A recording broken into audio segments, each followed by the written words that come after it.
What is up? I hope that you are excited about today's video because I feel like no one talks about this, and that is, how do you start to teach shuffle classes? Hold on, actually, let me start that over. Testing, 1 more time. Hello wavy souls, I'm so excited to see you here. You clicked on this video probably because you've been dying to teach and you just don't know how to get started. You know, you watch all these other shuffle teachers travel around the world, travel around the US to teach shuffling, you know, giving people the love and sharing that passion of the dance that changed your life. It's like a powerful thing. It's a very powerful thing, and I'm very grateful to have been able to travel and to continue to travel to teach and just spread the love for shuffling. So I'm very excited to have you here because I hope that it helps you and supports you and gives you that push to just go out into the world and start teaching shuffle classes, because the world needs you. They need your magic. They need your wisdom, your artistry, your craft. So let's get started. First and foremost, let's just make it super clear.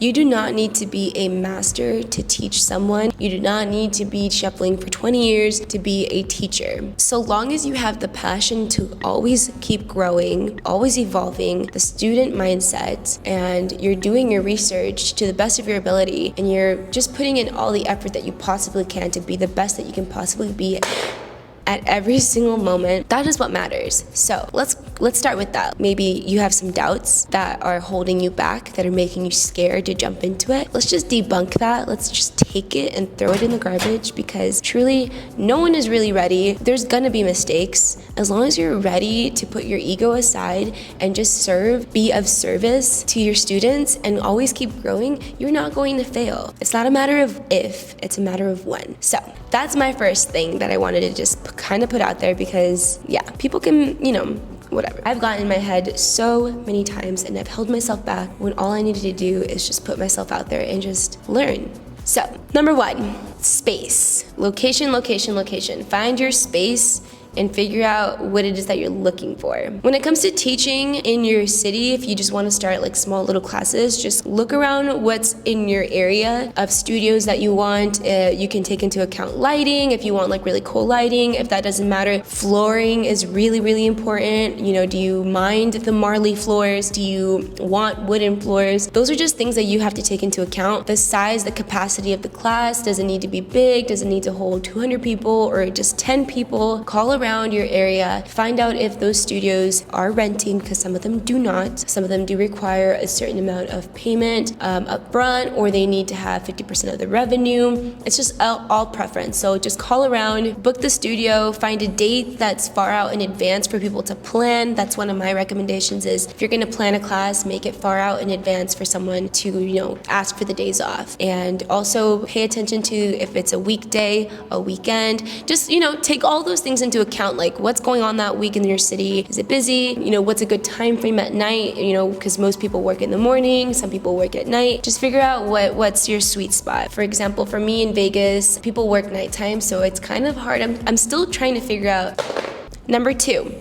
You have your space, you have the date. Now, how are you going to sell your tickets? You can do this through your own website, which will take a lot of time, a lot of effort. You can outsource someone to do it for you, a lot of money, a lot of investment to do it into a website. You can do it on Eventbrite. I think I've seen one that's TixZoom. If you honestly Google ticket sales, you could probably find a lot more options than Eventbrite. Eventbrite has a fee. If you're just starting out, you can do it through Venmo or Zelle. Just have people Zelle you. But if you want it to look professional, I would highly recommend doing it through Eventbrite. That's how I started. And now I have it through my website where I don't pay any fees. So number 4, how are you going to promote your class? You have your studio, you have your location set, you have the domain set. That's where you're going to sell your tickets. And now you need to figure out how you're going to get people into the classroom. First and foremost, send it to your friends and family. They're always going to support you. If you don't have a huge plethora of friends and family, it's best to actually have like flyers set up. Are you going to promote your class through your shuffling online? Are you going to have a compilation of your shuffling and then have text over it that says the date and the time and the studio location? Just figure out your promotional plan. It's your class and that's your time and energy, so you want to put as much effort into getting people onto the classroom. And if it's your first time, I do get it. It's going to be very nerve-wracking. And for my class, I had an amazing booked out class, and there was a lot of things that I needed to learn. Just take everything as it's supposed to be. The universe will not hand you anything you're not meant to handle. So do your absolute best to get people in your classroom, and those that are meant to stay will stay, and those that are not will not, and that is just how it is. But do the best that you can to put yourself out there, because if you're gonna do it, if you're gonna put yourself out there, you better do it right. You know what I'm saying? And then number 4 is your prices, your ticket prices. You have to take into account the studio space rental. You have to take into account the domain, the fees that you are gonna have to spend for having your ticket sale. If you have a website, there's just a lot of things that you have to take into account that you're spending to get up and running that you'll have to equate over to your ticket sales. But it is preference. It's up to you, what you think is good for you. If you are starting out, it might be best to start with a lower price. If you're going to be doing this long term, you might just want to keep the ticket sales at a consistent rate. So just things like that you do have to think about. And lastly, the last one is you do want to have an email. Eventbrite is kind of a little tricky. I've had some issues with emailing people. That's been one of the reasons why I left Eventbrite and moved on to my own website. Just make sure that you have an email for customer service things, like if someone needs a refund, or if someone has a question about the class. You just want to have a place where someone can directly email you about the class, because the last thing you want is for someone to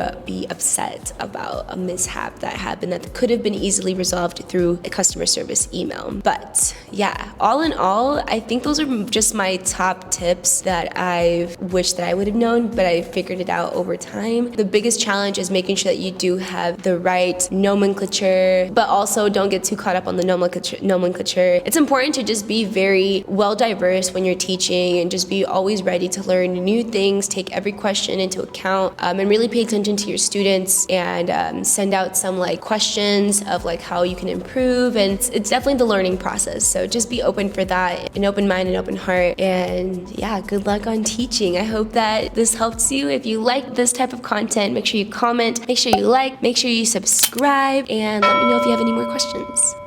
Good luck.